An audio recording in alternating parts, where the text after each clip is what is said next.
At a quiet cemetery on the edge of a forgotten town, a 6-year-old black boy kneels beside his mother's grave, whispering the same words he's said every day since she was buried. She's still down there. Most dismiss it as grief, a child's way of holding on. But when a reclusive millionaire hears the boy's quiet plea and decides to listen, what they uncover shatters everything. Her death wasn't an accident. Her body wasn't at rest. She had been buried alive and no one had bothered to check. What follows is a gripping true story of injustice, courage, and quiet defiance, where a child's unwavering belief unearths a truth that powerful people tried to bury forever. If you believe in listening to the ones no one else hears, this story will stay with you. Don't scroll past. This is not just a story time, it's a real-life story, an emotional story about truth, dignity, and the extraordinary strength of the unheard.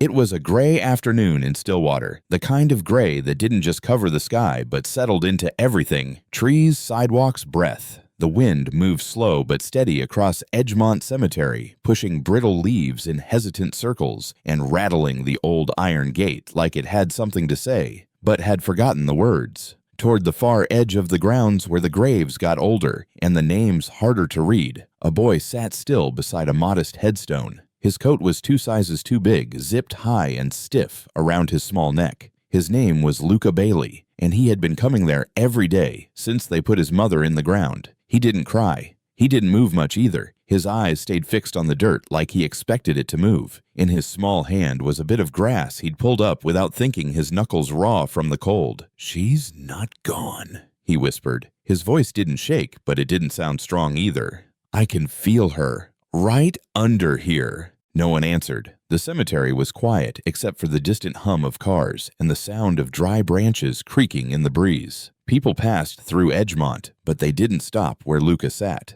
No flowers had been left on the grave, and the stone bore nothing but her name, Carolyn Bailey. No photo, no inscription, just the date carved in pale granite, barely 2 weeks old. That's where William Bennett first saw him. William hadn't meant to be there long. He came every year to visit a grave someone he never got to say goodbye to properly. His mother had died when he was 7, and no one thought it necessary to explain the details. He had spent much of his adult life not talking about it, even after becoming one of the wealthiest men in the state. Tech entrepreneur, investor, philanthropist.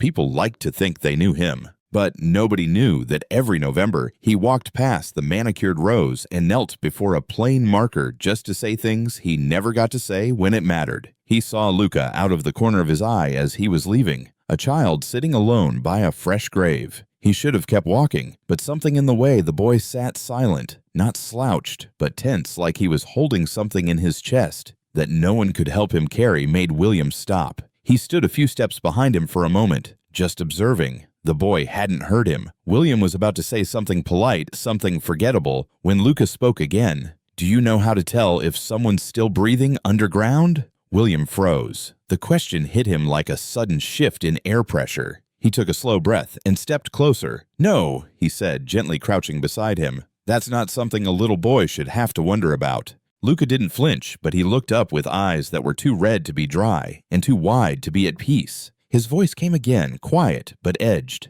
"They lied," he said. "They said she fell asleep at the wheel, but my mom didn't drive when she was tired. She made me promise. And they didn't let me see her. Not even once." William followed the boy's gaze down to the grave. The dirt still looked fresh, unsettled. "Who's they?"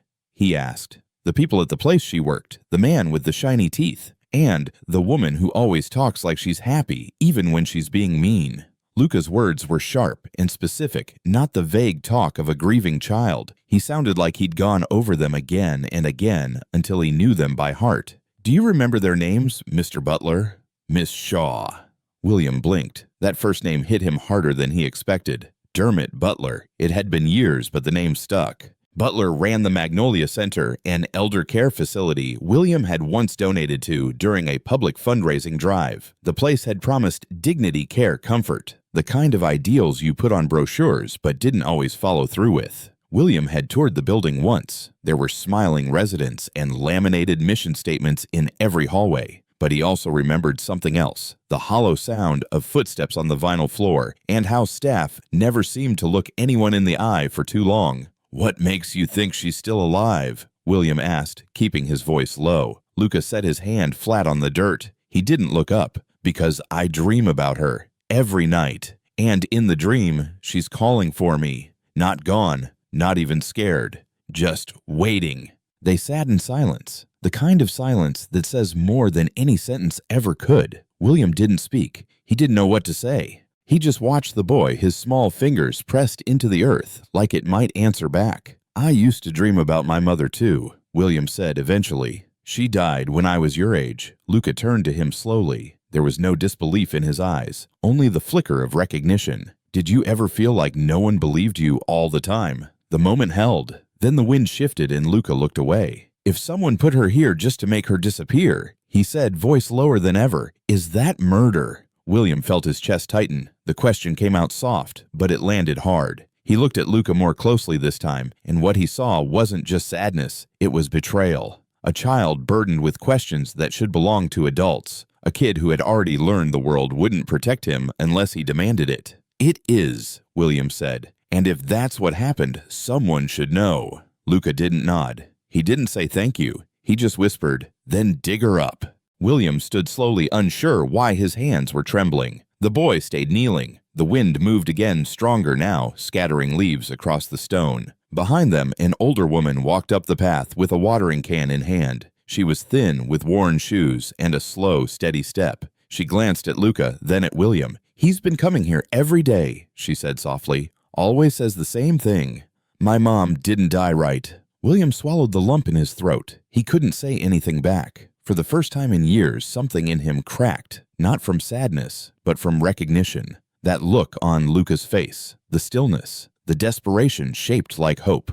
William had worn that same look once decades ago on a metal bench outside a foster center, waiting for a mother who never came back. Only this time he wasn't going to walk away. William didn't go straight home after the cemetery. He got in his car, sat for a long while with the keys resting in his palm, and stared through the windshield at nothing in particular. Traffic moved past on the street beyond the gates, and the cemetery behind him faded into the dusk. But Luca's voice lingered in the silence of the car like it had been carved into the dashboard. Then, dig her up. Those words weren't childish. They weren't even panicked. They had the stillness of someone who had waited long enough and had run out of people willing to listen. William had heard a lot in his life pitch meetings, board presentations, charity requests, interviews, but he had never heard anything like that. Not from a child. Not spoken like it was the only thing left worth saying. Stillwater's Department of Child Services was housed in a building that used to be a church. Someone had kept the stained glass windows in place, but the paint on the trim was peeling, and the entrance smelled like bleach and boiled pasta.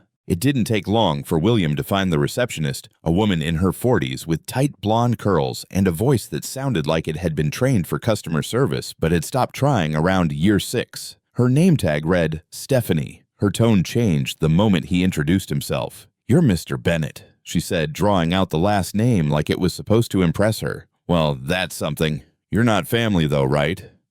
"No," William replied, keeping his voice steady. "I met the boy, Luca Bailey, at the cemetery." Stephanie shifted in her seat, chewing gum between pauses. "Right. That one.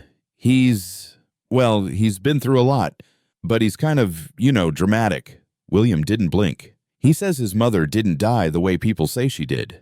Stephanie shrugged, like that sort of thing came up every day. Kids get confused. They hear things, fill in the gaps. It's natural, especially ones like him. Like him, William asked. She blinked, then looked down quickly, organizing a stack of papers that didn't need organizing. "I mean, he's sensitive, very emotional, doesn't have much support. It's hard to know what's real when a child's grieving. I was 7 when my mother died," William said, his voice firm but not loud, "and I remember every second of what people told me, and what they didn't." Stephanie's posture tightened. She leaned forward slightly, lowering her voice. "I'm not saying he's lying. Just, some kids get ideas in their heads. With the internet and all, they think they see things no one else does." William didn't argue, but inside something hardened. That casual dismissal, that practiced tone of professional concern mixed with silent judgment, he had heard it before. In foster homes, in courtrooms, in offices that were supposed to help, but mostly kept people quiet. "Can I see him?" William asked. "He's in group time," she said, "but I guess we can make an exception."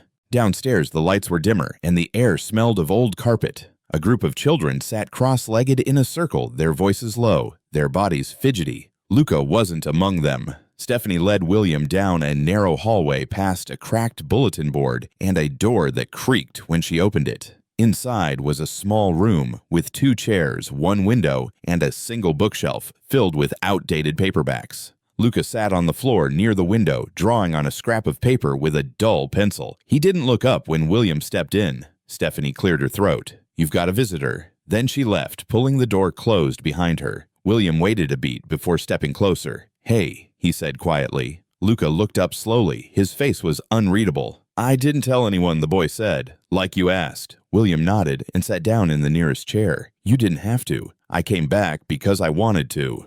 Luca didn't answer right away. He went back to drawing, his fingers gripping the pencil tightly. William watched the lines appear, what looked like a tree, and beneath it, something round. Maybe a rock. Maybe a person. "Do you remember what happened after she died?" William asked, careful with his tone. Luca didn't stop moving the pencil. "They wouldn't let me see her. They said it was better that way, that I should remember her how she was. But I didn't want to remember. I wanted to know." He pressed harder on the page. "They said she was driving and fell asleep, but she didn't even like driving at night. She always took the bus on night shifts. She said the headlights hurt her eyes." "Did you tell anyone?" that William asked. "I told them. The lady here, and the man with the beard who did the paperwork. They said maybe she made an exception, but she didn't. My mom didn't do exceptions." William leaned forward slightly, not wanting to interrupt the rhythm of the boy's thoughts. "They didn't even have a funeral," Luca continued. "Just said she was gone, that the county handled it." He finally stopped drawing and looked up. "Do you think that's normal?" William didn't answer right away. He thought about all the people he had seen buried with flowers and speeches and eulogies that tried too hard. He thought about how some people didn't even get that, not because they weren't loved, but because no one bothered to ask what they were worth. "No," he said finally, "that's not normal." Luca nodded once, not in surprise, but like he had already known the answer. "I had a drawing I made for her," he said. "I asked if I could leave it in the casket. They told me there wasn't time." William's chest tightened again. He looked at the sketch in Luca's hand. It wasn't finished, but the lines were careful, deliberate. The tree had roots that wrapped around something, a heart maybe, a shape that meant more than it showed. "I'm going to look into it," William said. "Your mom, where she worked, what happened?" Luca didn't speak, but his eyes met William's for the first time with something different. Not hope exactly, but maybe something close to permission. "I'm not trying to make promises," William added, "but I know what it's like to have nobody believe you. And I'm not going to be one of those people." The boy nodded again. Then he stood and walked over to the small shelf, pulled out a book, and brought it back. It was missing a cover. Inside was a folded piece of paper. "She used to write things down," Luca said. "Lists, reminders, notes about her patients. She said if you write something down, it matters more." He handed the page to William. It wasn't much, just a few lines scribbled in blue pen. "Patient in 12B DNR, flagged without family. Check records. No consent logged. Something's wrong." William stared at the handwriting. It was shaky but clear. Not the kind of note you write in panic, but the kind you make when you're trying to keep track of something that isn't sitting right. "Do you have more of these?" he asked. Luca shook his head. They cleaned out her locker, said there was nothing left. But she always carried a little notebook in her purse, black, spiral bound. "I haven't seen it since." William folded the page carefully and slid it into his pocket. "I'll find out what happened," he said. Luca sat back down, picked up the pencil, and began to draw again. This time the lines were softer, slower. William stood to leave, hesitating at the door. "Luca," he said, "if there's anything else you remember, anything at all, you can tell me." The boy didn't look up, but he said something under his breath. "She used to sing to me," he said, "before bed. That's how I know she wasn't ready. You don't sing to someone if you're planning to leave." William closed his eyes for a second. Then he stepped into the hallway where the light buzzed overhead and the voices of other children echoed faintly in the distance. He didn't say goodbye to Stephanie at the desk. He didn't look back at the window. He knew now.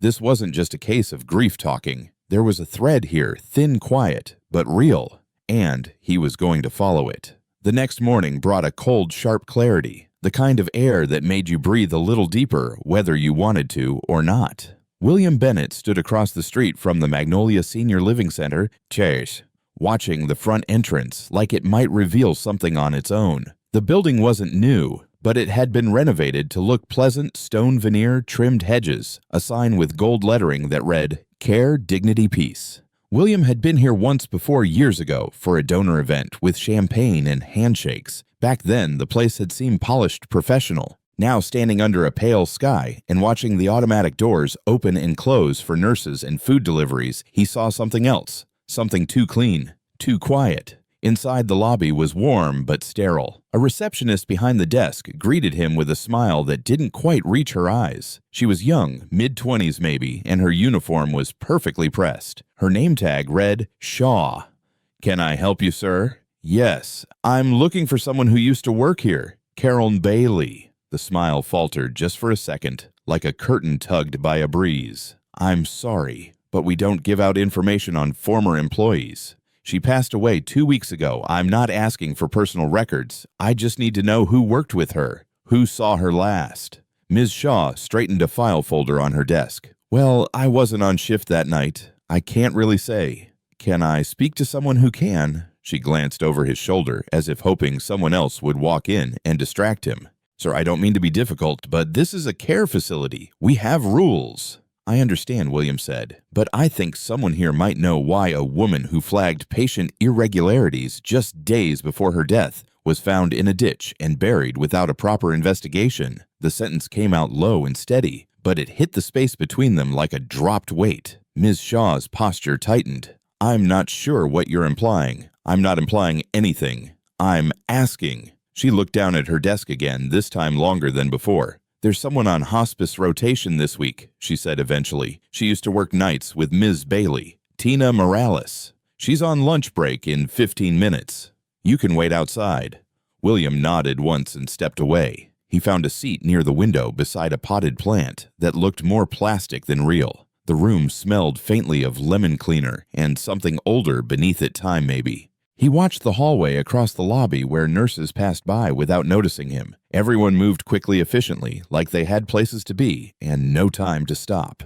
After 20 minutes, a woman in pale blue scrubs emerged from the west hallway. Her hair was tied back. Her shoulders looked tired. She wasn't rushing. She carried a plastic lunch container and a tablet pressed to her side. William stood. "Excuse me," he said. "Tina Morales." She turned, pausing mid-step. "Yes, my name is William Bennett.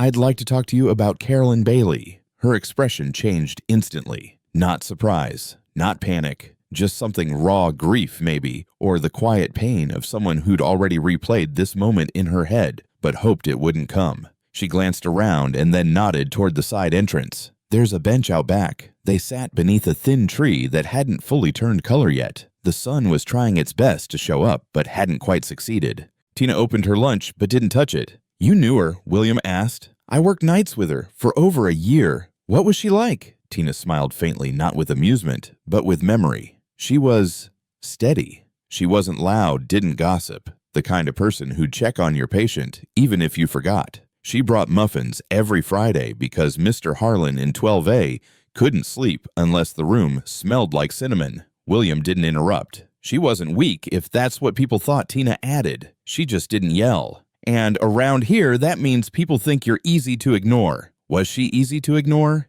Tina looked straight at him now. "No, not if you paid attention." William reached into his coat and pulled out the folded note Luca had given him. She wrote this. "About a DNR being flagged without family consent. Do you know anything about that?" Tina exhaled slowly. "I remember that day. Mrs. Tomlin. She was 93. Still ate strawberries in the morning. Still told stories about her husband's fishing boat. Her daughter called every other night. Then, just like that, gone. Carolyn stayed by her bed for over an hour after they wheeled her out. Said something didn't feel right. Did she report it? She tried. She talked to Miss Shaw. Got told she didn't understand how things work in palliative care. That she needed to trust the paperwork. Did she? No. She started keeping her own notes. Said if something happened to her, someone should know. Do you know where those notes are?" Tina's face tightened. "She kept them in her locker, but when I asked after she died, they said there was nothing left. Her purse, her bag, her badge, all gone. They said the county took it." "Did she ever talk about anyone by name?" Tina nodded slowly. "Dermot Butler, the director. He's not here much, but when he is, people listen. And Carolyn didn't trust him. Said he had too much control over DNR authorizations. Too many deaths with no calls home. She thought he was pushing something through. William leaned forward, his voice low. Did she say she was afraid? She said she was tired. Said if she spoke up, they'd call her unstable. Emotional. She was a black woman working nights in a white-run facility. She knew how they'd spin it. The words landed heavy between them. Tina closed her container without touching the food and stood. I kept my head down. I didn't want to lose my job. I told myself I was just here to help people die with dignity. But that's not what was happening. Not always. She looked at him, eyes sharp now. If you're really going to do something about this, don't let them say she was confused. She wasn't. She saw what no one wanted to admit, and she didn't break. William stood with her. He reached into his pocket and handed her a card. If you remember anything else, even a small detail. She took it, nodded once, then walked back inside. William stood alone by the bench, the wind tugging at the corner of his coat. The center behind him looked peaceful from the outside. Quiet. But he had seen enough to know that peace was often just what people built over silence. Carolyn Bailey wasn't unstable. She wasn't confused. She wasn't bitter or reckless or difficult. She was right. And she was alone. But not anymore. The lock on the door was old, scratched around the keyhole like too many people had tried to open it in the dark. William waited while the social worker jiggled the key, her breath visible in the morning chill. Her name was Maya, mid-30s, calm but efficient, the kind of person who could walk into chaos and still remember to sanitize her hands. She glanced at William as the door creaked open. "You've got 10 minutes. The county's cleaning this unit out next week." The apartment smelled faintly of coffee that had long since gone cold and laundry detergent that had settled into the walls. It was small, one bedroom, one window over the sink, and the kind of silence that made you feel like someone had stepped out just moments before. William stepped carefully, not because of dust or debris, but because something about the space demanded respect. He wasn't here to search. He was here to see. There were traces of Carol everywhere. A framed photo of her and Luca at a school event sat crooked and on the dresser. A mug by the sink still had a lipstick print. On the refrigerator door, a child's drawing was held by a single magnet. It was simple, just a house and a tree, but the stick figures were labeled Me and Mom. William stood there longer than he meant to. He didn't touch the drawing. He just looked at it, then at the room around him, like the space itself might whisper something back. On the nightstand, under a stack of unopened mail, he found a folded receipt from a medical supply company. On the back, scribbled in ink that had smeared slightly, were a few words: Room 12B, chart doesn't match. DNR signed, check again. William stared at the note, the same tight handwriting that matched the one Luca had given him. It wasn't just a single thought. It was part of a pattern. Back in the living room, Maya checked her watch. 5 minutes. William nodded. He scanned the shelves, opened one drawer near the desk, and found what looked like an old employee lanyard from Magnolia. The plastic ID was faded, but the photo showed Carolyn's calm face, eyes, clear expression steady. Behind it was a small, spiral-bound notepad with a broken binding. Most of the pages were blank, but one sheet near the back had faint imprints like someone had written on the page above it and pressed down hard. He held it at an angle, the light catching the indentations. A list. Names. Dates. Room numbers. Outside the city moved as if none of this had happened. Cars passed. A dog barked 2 streets away. William stepped out with the photo, the receipt, and the notepad in his coat pocket. The weight of them didn't feel like evidence. It felt like testimony. He called Tina on the drive back, voice low and steady. "I found a note. Room 12B. Chart discrepancy." Tina didn't pause. "That's Mrs. Tomlin, the one Carolyn told me about." She flagged it more than once. Then someone saw her notes. William parked near the edge of the orphanage lot. He didn't go inside yet. He called another number, a contact from a foundation gala 3 years ago. A woman named Linda Chan, retired hospice administrator, now consulting. She picked up on the second ring. "Linda, it's William Bennett. I need to ask you something about DNR protocols. Off the record." He laid out the basics, no names, just circumstances. A nurse, a suspicious chart, an unexplained death. Linda's voice was measured. "If a DNR is filed without family consent, that's a violation. If it's filed retroactively, that's fraud. And if it's used to justify withholding care that would have saved someone, that's homicide." William let the words settle before thanking her. Then he hung up and went inside. Luca was at the drawing table again. This time he was sketching something new, a hallway. Doors. One of them marked 12B. William sat down across from him. You remembered the room. Luca nodded. She used to talk about it. Not to me, to herself. I was pretending to sleep. Do you remember anything else? She was scared, but not like when someone jumps out at you. Scared like she knew something was wrong and didn't know how to fix it. She stayed up writing a lot. Then she started hiding things. William reached into his coat and pulled out the faded photo. I found this. And this. He laid the receipt and the notepad fragment beside it. Luca looked at them but didn't touch them. She said if you write it down, it becomes real, so I think she kept writing even when no one wanted to read it. William's voice was quiet. Do you remember anyone she didn't like at work? There was a man, big smile but not happy. She said he always talked soft, but nothing he said was kind. I think his name was Mr. Butler. William already knew the name, but hearing it from Luca again solidified something. Dermot Butler wasn't just an administrator with too much power. He was part of whatever Carolyn had uncovered. Later that afternoon, William tracked down a former night guard from Magnolia. His name was Lester Hayes. Retired 6 months ago, William met him at a small diner near the outskirts of town where the waitress knew him by name and brought coffee without asking. You worked the night Carolyn Bailey died, William said after the usual pleasantries. Lester stirred his coffee slowly. I was on duty. Do you remember anything unusual? Lester didn't answer right away. His hand hovered over the cup, then dropped. She came in early, had a file under her arm, said she needed to speak to Butler. That was the last time I saw her. She didn't leave. Not that I saw. Next shift came in, I clocked out, went home. Next morning, news said she died in a car accident.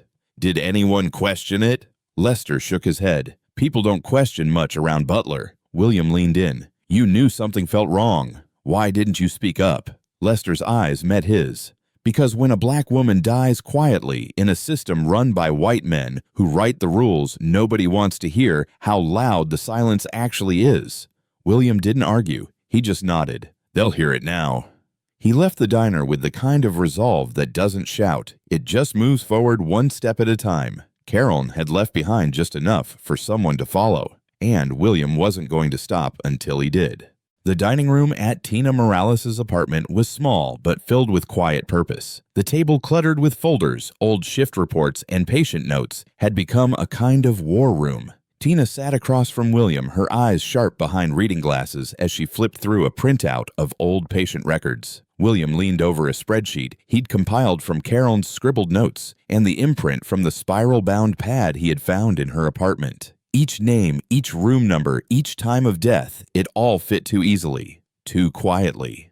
Look at this one, Tina said, tapping a line. DNR filed on a Sunday patient died Monday morning. No family listed, but I remember her daughter. She visited every weekend. That woman would have raised hell if she'd been called. William cross-referenced the name with another column. That's the third one this week, with a DNR flagged before family contact. Tina sat back, took off her glasses, and rubbed her forehead. They didn't just overlook protocol. Someone did this knowing no one would question it. The patients weren't alone, they were invisible. William didn't speak right away. He stared at the page, heart pounding low in his chest. He could feel it now, not just as suspicion, but something solid. They weren't just grieving mistakes. They were documenting patterns. It wasn't just Carolyn who had seen it. Others had sensed it too, but she was the only one who tried to catch it in writing. He spent the next morning tracking down a name he remembered from the mailboxes at Carolyn's building, Pamela Reed. She had lived in the apartment below. After knocking twice, he heard the locks turn. A woman in her late 50s peeked through the door. Her eyes narrowed when she saw him. Can I help you? William gave his name, explained that he was looking into what happened to Carolyn Bailey. Pamela crossed her arms. Why now? Because something doesn't sit right, he said. And I think you might have heard something that night. She looked over her shoulder into her living room, then back at him. Her voice dropped. She was a good neighbor, kept to herself, never late on rent, brought my grandson soup once when he had the flu. Do you remember the night she disappeared? Pamela hesitated, her hand resting on the edge of the door. There was an argument. I heard voices, low like they didn't want to wake anyone, but angry. A man, her. I didn't open the door. I just stayed quiet. Do you remember what time? After midnight, maybe closer to 1. Would you be willing to sign a statement? You don't have to testify, just confirm the timing. Pamela looked down. I was afraid. You grow up being told to mind your business, and when you're a woman living alone, it's easier to just let things pass. But it's not passing, Pamela. It's still here. She didn't answer right away. Then she nodded. You bring the paper. I'll sign. No press, though. I got enough to handle. William thanked her and left with a heavy mix of gratitude and frustration. Every answer came slow-pulled from the weight of silence that people had carried for too long, but they were starting to speak. Later that day, he reached out to Alethea Butler. She answered on the second ring. I need to see you, William said. I think your husband authorized DNR overrides without family consent. There was a long pause on the line. Come tonight, after 8. Her home was on the far edge of town, surrounded by trees and stone fences that had stood longer than most of the people in Stillwater. She let him in without a word and led him to the den. There was a fire burning, the kind that didn't offer warmth so much as distraction. Alethea sat on the edge of a leather armchair. She didn't look comfortable. William stood across from her waiting. I found something last week, she said, in one of Dermot's files. It wasn't supposed to be there. I think it was a mistake. She reached into a drawer and pulled out a folded sheet of paper. The memo was brief. 1 paragraph. It listed a patient room number. It said, DNR override approved. No family contact necessary. And it was signed Dermot Butler. He kept this, William asked. He didn't know it was still in the folder. I only found it because I was cleaning out a side compartment for tax documents. William read it twice. The date matched the day before Carolyn died. Do you understand what this is? He asked. Alethea's voice was barely above a whisper. It's a decision that cost someone their life. And he signed it.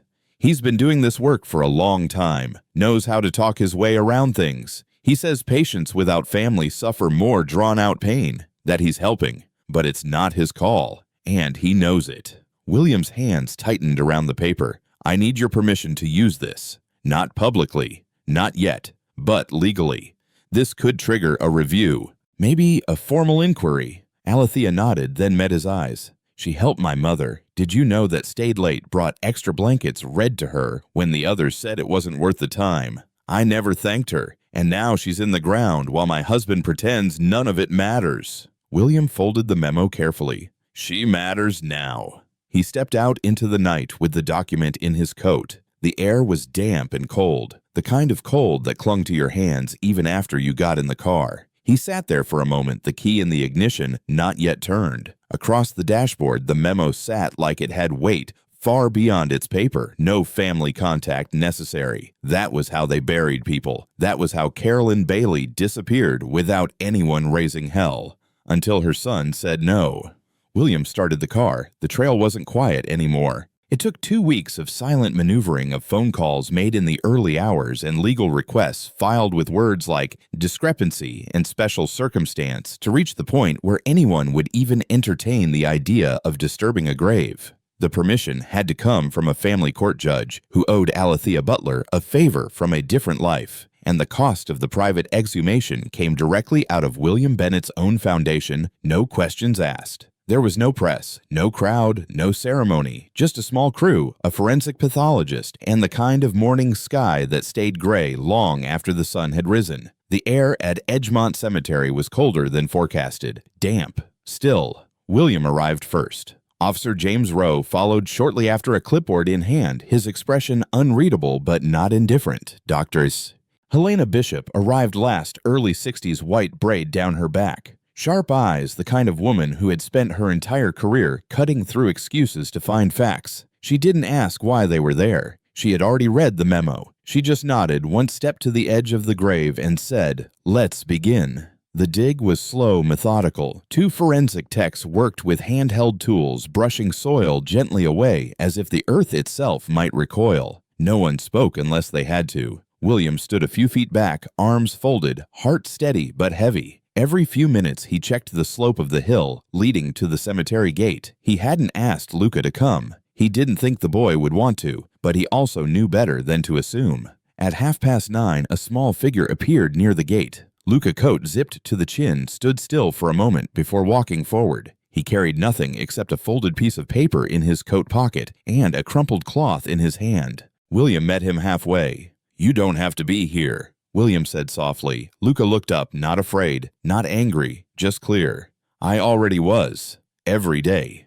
They stood together in silence, then walked to the edge of the tape where the grave had been reopened. Luca didn't ask questions. He didn't look away either. His eyes stayed fixed on the casket as it came into view, the metal dull and pitted the seal still intact. Dr. Bishop knelt beside it, examined the edges with gloved hands and paused. "There's a fracture here," she said. "Horizontal, not consistent with age." Officer Rowe stepped closer. "Meaning what?" "Meaning something pressed outward from the inside." A stillness settled over the group that wasn't just silence. It was weight. Dr. Bishop used a narrow tool to lift the seal. The lid creaked. Inside, the damage told its own story. Scrape marks along the inner surface, 2 fingernails broken embedded in the lining. No trauma to the skull, no fractures, but evidence of hypoxia, skin tone inconsistencies, panic, desperation. "She wasn't asleep when they put her in here," Dr. Bishop said, her voice quiet but final. William looked down at the grave, then at Luca. The boy's jaw clenched. He didn't cry. He just whispered, I told them she was still calling." He stepped forward slowly past the adults who made room without being asked. He walked to the edge of the grave and knelt, not touching anything, just pressing his hand against the grass beside the opening. The cloth in his other hand dropped gently to the ground. It was one of his mother's scarves. She didn't leave quietly. She fought, and no one listened. Then Luca lowered his head closer to the grave, his voice cracking in the cold air. "They let her die down there, all alone. She called out and nobody came, not even me. I was right here and I couldn't do anything. I couldn't save her." He covered his face with both hands, shoulders shaking but silent. The kind of crying that didn't make noise but tore through every part of the body anyway. When he looked up again, his face was pale, his eyes glassy but dry. "She didn't deserve this. She was good. She sang to me before bed. She smiled even when she was tired. She never hurt anybody. So why did no one care when she went missing? Why did they bury her like she didn't matter?" William felt the ache in his throat before he realized he was holding his breath. No one moved. Dr. Bishop stood with her arms crossed, eyes lowered. Officer Rowe scribbled something on his pad, then stopped halfway through a line and didn't continue. Luca remained there for what felt like minutes, hand on the grass, head bowed. When he finally stood, he turned to William. "Can I have a copy of the report? The real one?" William nodded. "You should be the first to see it." Back at the lab later that day, Dr. Bishop typed the findings into a formal summary. William watched her from the other side of the glass as she paused before the final line. When she finished, she printed 2 copies signed each and slid one across the desk. "Cause of death asphyxiation. No external trauma consistent with motor vehicle accident." William took it without a word. That evening, he brought it to Luca, who sat quietly on the front steps of the group home, a sketchbook in his lap. The sun was low, casting long shadows across the concrete. William handed him the envelope. Luca opened it carefully, eyes scanning the page mouth set in a tight line. After a long moment, he said, "Can I keep it?" "It's yours." Luca folded the paper and slid it behind the drawing he had been working on. It showed a tree with roots wrapped around something below. A heart. A headstone. Something between the two. "She didn't leave anything behind. No stuff. No letters. Not even a voice. But this is like a voice." William sat beside him. They didn't speak again. They didn't need to. The sky above them darkened slow and sure, but neither of them moved. The truth had finally been heard. And for the first time since Luca had knelt beside that grave, there was no more need to whisper. The ballroom at the Stillwater Civic Hall shimmered with polished glass soft lights and the kind of music that barely covered the sound of carefully practiced conversations. Men in tailored suits laughed in small circles. Women in elegant gowns exchanged familiar greetings over the rims of champagne flutes, and name tags glinted beneath the soft glow of chandeliers. It was the Magnolia Foundation's annual gala, themed this year around legacy and compassion. The banners draped across the marble pillars displayed curated images of smiling seniors and slogans about dignity in aging. Dermot Butler stood near the center of it all, a man completely at ease in a room built on appearance. His tuxedo was flawless, his voice soft but commanding as he leaned in to charm a local councilwoman. William Bennett had been standing at the far edge of the room for nearly 15 minutes, saying nothing. His suit was dark, unadorned, tailored with care, but worn like armor. In his coat pocket were 3 documents: the signed DNR override memo, the official report confirming Carolyn Bailey had been buried alive, and a folded photo of her headstone with Luca's drawing tucked beneath it. His jaw was tight, his breath even, but his heart had never beat so hard in a room full of people. He scanned the tables near the stage. Alethea Butler sat 2 seats from Dermot, her posture composed but rigid, hands folded on her lap. Her eyes never drifted toward her husband. She hadn't spoken since arriving. And when William caught her glance across the room, she offered a single nod, small, controlled, but undeniable. When Dermot took the stage, the applause came promptly, polite and expectant. He smiled like a man who had practiced it for years. The lights dimmed slightly. The microphone hissed to life. "Thank you all for being here tonight," he began, his voice low and smooth. "Your presence supports more than a cause. It supports a community, one that believes in compassion, in grace, and in guiding our most vulnerable through their final chapters with dignity." William took a step forward. Dermot continued, "We at Magnolia believe no one should feel forgotten." William took another step, this time toward the aisle. Eyes began to follow him subtly at first, then with open interest. "But some of us," Dermot said, "forget that legacy isn't measured in applause. It's measured in truth." "Then let's speak the truth," William said.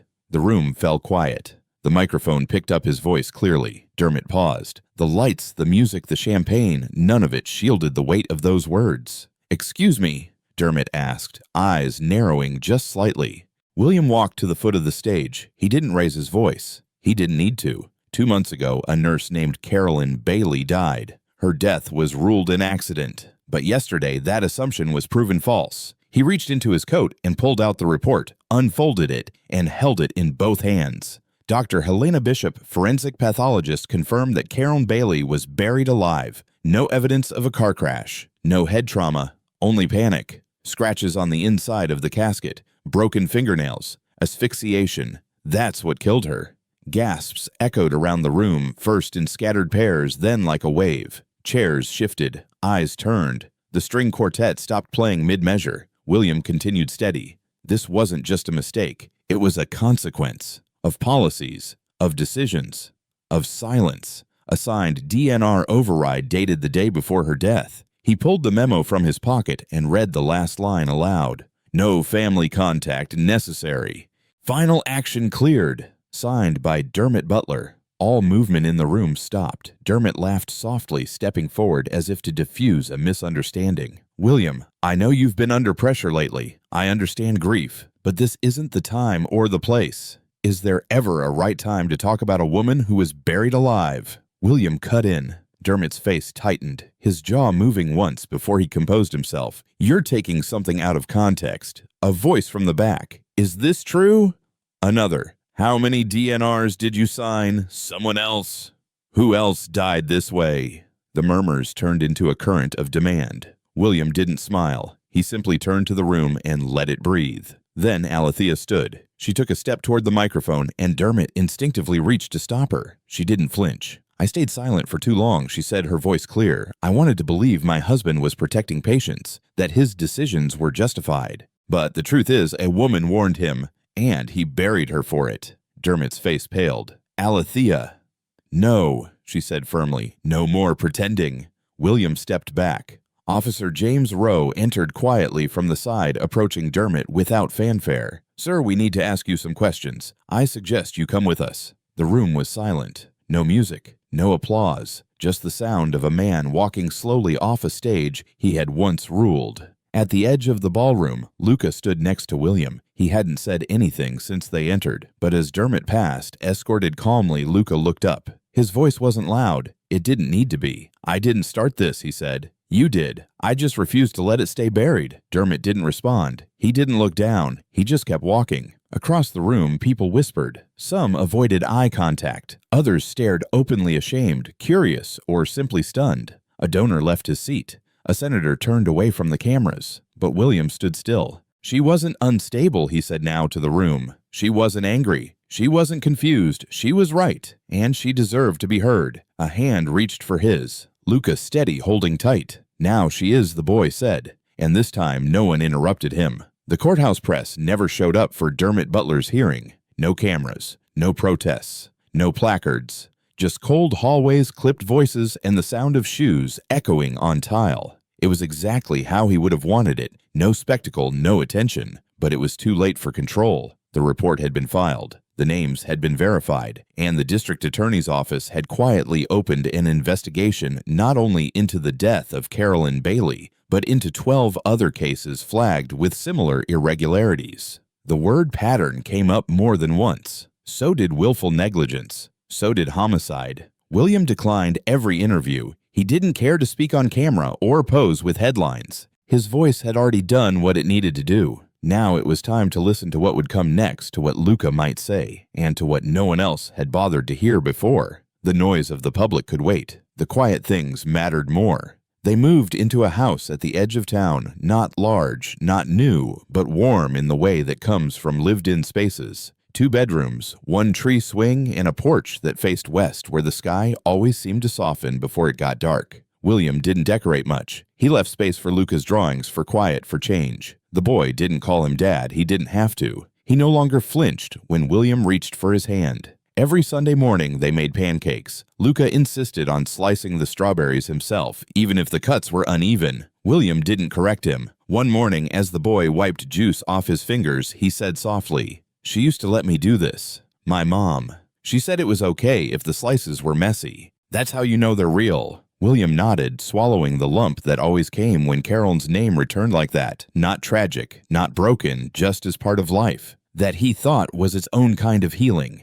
They visited the cemetery once a week. Luca didn't speak much during the visits. He brought different things each time: a pine cone, a ribbon, a folded drawing. Once he placed a note so tightly folded that William couldn't read it, but he saw the boy press it to the headstone like a secret meant only for her.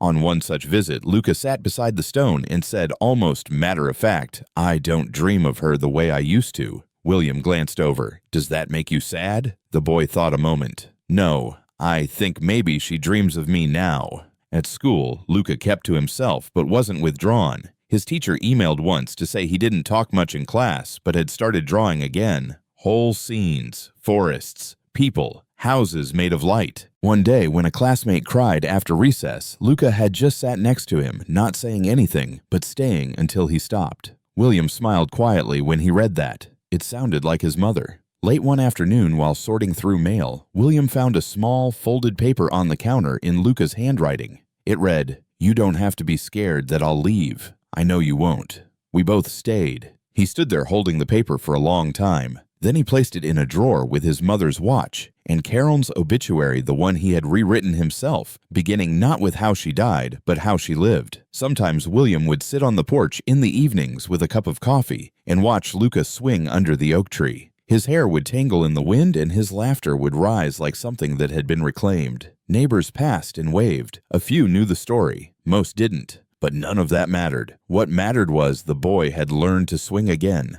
to draw again, to stay. One night, Luca came to William's room with a blanket in hand. "Can I sleep here tonight?" William lifted the covers. "Of course." They lay in the soft hush of evening side by side, the fan ticking above them. After a long stretch of silence, Luca whispered, "Do you think she'd like it here?" William's voice caught. "I think she'd feel peace here." Luca nodded. "I do too." A few minutes passed. Then he rolled over, barely above a whisper. "Good night, Dad." William didn't answer at first. He just reached under the blanket and took the boy's hand. He held it like something sacred and let the quiet speak everything he couldn't. The next morning, William walked to the porch with his coffee and saw something new pinned to the mailbox. It was one of Luca's sketches, a house with 2 figures on the porch, one tall, one small, and beside them, a woman with a gentle smile standing in sunlight. At the bottom, in crooked handwriting, were the words, "She stayed with us too." What remained wasn't just memory, it was presence. And for the first time in years, William understood that justice was not just about punishment. It was about honoring the people who kept showing up even in silence. The courtroom was quieter than anyone expected. No press pool, no news vans parked outside. Just worn benches, a bailiff with a hollow cough, and the faint echo of heels against linoleum floors. William and Luca sat near the back, not hiding, but not needing to be at the center of attention either. They had already been there in the cemetery, in the park, in the hallways. No one else walked down. This moment wasn't about proving anything. It was about completing something. Dermot Butler sat at the defense table, suit pressed but sagging in all the wrong places. His face had lost that effortless calm it once wore like a second skin. Now it looked like it belonged to someone who had run out of explanations. He didn't turn to look at Luca. He hadn't looked at William once. He stared forward, jaw-tight, hands folded over a yellow legal pad that stayed blank through the entire trial. The prosecution opened with quiet force. No theatrics, just facts. One by one, they laid them down like stones. The falsified DNR, the handwritten notes Carolyn had left behind, the timeline that didn't fit, the memo signed by Butler himself, Dr. Bishop's autopsy report, 12 other cases that bore the same red flags. It was methodical, relentless. Truth didn't need to be shouted, it only needed room to be heard. The defense tried to frame it all as a misunderstanding, a man overwhelmed, too much responsibility, not enough oversight. Dermot had devoted his life to care, they said. These were difficult decisions made in good faith. They called it tragic. They called it flawed. But they never called it wrong.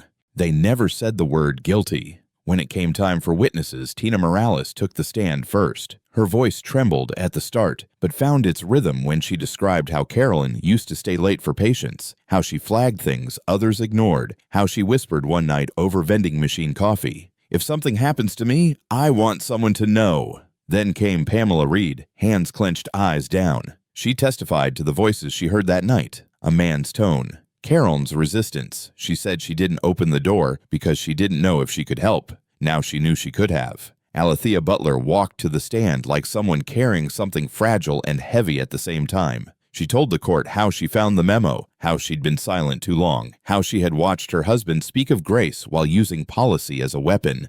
Her voice didn't waver, not once. When the judge asked if anyone wanted to speak for the victim, William looked to Luca. He didn't say a word, just gave him space to decide. Luca stood. He didn't walk fast, but he walked steady. He took the witness chair and sat with both feet flat on the floor, hands folded like he'd practiced this alone in his room. "My name is Luca Bailey," he said, "and Carolyn Bailey was my mom." The courtroom didn't move. She used to sing to me before bed. She liked cinnamon muffins and tracing the stars on my ceiling. She worked nights because that's what we could afford, and even when she was tired, she didn't complain. He paused, breathing shallow. People said she was unstable, that she must have made mistakes. But I knew her. I lived with her. She was strong. And she was scared. Not because she did something wrong, but because she saw something wrong. Another pause. The judge gave him time. She didn't scream when they put her in the ground. She just held on. I think people like her always do. That's why I kept coming back to her grave.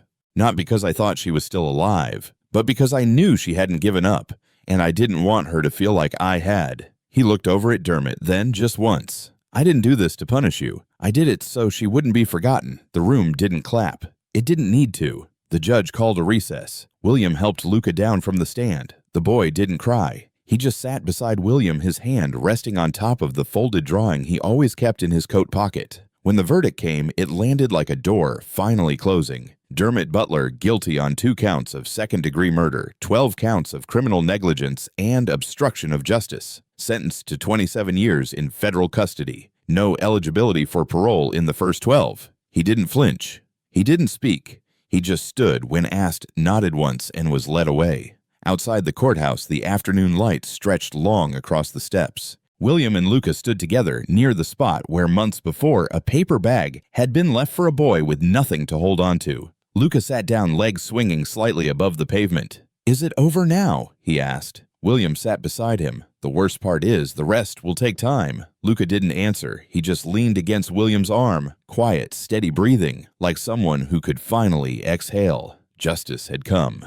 Not with fury, but with truth. And that was enough. By the time spring came back to Stillwater, the headlines had moved on. New scandals, new elections, new names to circle and cross out. But in the quiet corners of town where the air smelled of grass instead of camera lights, something different remained. At the edge of a small park beneath a tree that had held a swing all winter, a boy with dark curls and steady hands was sketching again.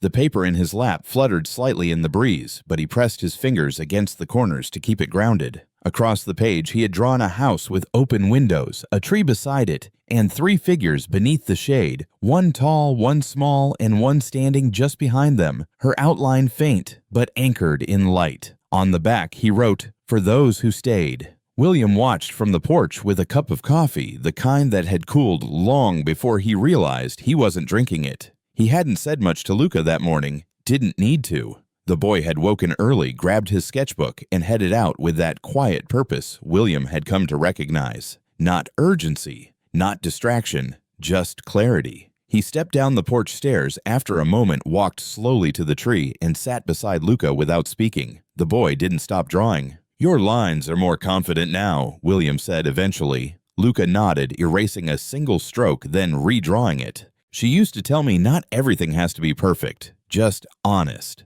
They sat like that for a while. The birds overhead didn't seem to care about the past. Neither did the wind. That was the strange thing about truth. It didn't always come with trumpets. Sometimes it arrived quietly, long after everyone else had stopped looking. The trial had ended weeks ago. Dermot Butler had been transferred to a federal facility upstate where his name appeared on a roster no one read aloud. Alethea had moved into a smaller apartment closer to her sister. She sent a postcard once, no return address, just a short message. "Thank you for letting me finally say something." Tina had gone back to hospice work part-time, but now carried a small pin on her badge with Carolyn's initials engraved into the edge. She said it helped her remember who she worked for. Not the building, the people. William had declined every podcast interview, every book offer, every nonprofit that wanted to put Carolyn's name on a brochure. He wasn't interested in commodifying grief. Instead, he started a scholarship for nursing students of color, anonymously funded. The only criteria applicants had to submit a letter about a time they spoke up when no one wanted them to. Back in the kitchen drawer, beside the folded paper Luca had written months ago, sat Carolyn's obituary. William had rewritten it by hand on cream stock paper, not for publication, just for preservation. It began with a simple line: Carolyn Bailey was a nurse, a mother, and a woman who told the truth even when no one was listening. There were moments William still replayed. The courtroom, the grave. The first time Luca said the word dad in a voice so soft he wasn't sure he'd heard it. But more than those, he remembered the silence, the kind that followed truth, the kind that felt like healing. On the first Saturday of April, Luca had a birthday. William asked him if he wanted a party. Luca shook his head, then said, "Can we just have pancakes and plant something?" So they did. They dug a spot near the tree and planted a small wildflower patch, just the two of them. Luca pressed a ribbon into the soil before covering it with earth. For her, he whispered. William didn't ask what the ribbon meant. Some things don't need translation. Later that night, Luca left a box on William's desk. Inside was a drawing of the park bench, the courthouse steps, and a small gravestone under sunlight. Folded behind it was a note: "You don't need to be loud to be heard. You just have to stay." William read it twice. Then he placed it beside his mother's old watch, next to the case file with Carolyn's name on the spine. He didn't open the file anymore. He didn't need to. It had done what it came to do. On a Monday morning, 3 months after the verdict, William submitted a short essay to the local newspaper. He didn't sign his name. He didn't want credit. The title read, "To Those Who Stayed." It ran in the middle of page 9, tucked between school board announcements and a charity bake sale. It said, "To the nurses who kept asking questions when no one else wanted answers. To the children who remembered more than they were told to. To the neighbors who listened too late but still chose to speak. You are not invisible. You were never wrong for caring. You were never wrong for staying." This story doesn't end with punishment. It continues in the choices we make when no one is watching. It lives in every chart, reviewed twice every grave, tended with dignity, every voice believed before it breaks. To those who stayed, thank you. You held the line when no one else would. You didn't fix everything, but you reminded us what still matters. Truth, memory, courage, the quiet kind. The essay received no letters to the editor, No comments. But the next week, someone left a bouquet of white lilies on Carolyn's headstone without a card. 2 days later, another one appeared. Then a folded drawing of a tree with roots wrapped around a heart. Then a note in a child's handwriting that said, "I believe you." Stillwater didn't change overnight, but something shifted. And sometimes that's enough, because justice doesn't only live in courts. It lives in people, in choices, in those who stay long after the world has moved on. And somewhere under a patch of wildflowers beside a swing and a house with open windows, the story of a quiet nurse who wouldn't stop telling the truth still lives. And this time, we're listening. Join us to share meaningful stories by hitting the like and subscribe buttons. Don't forget to turn on the notification bell to start your day with profound lessons and heartfelt empathy.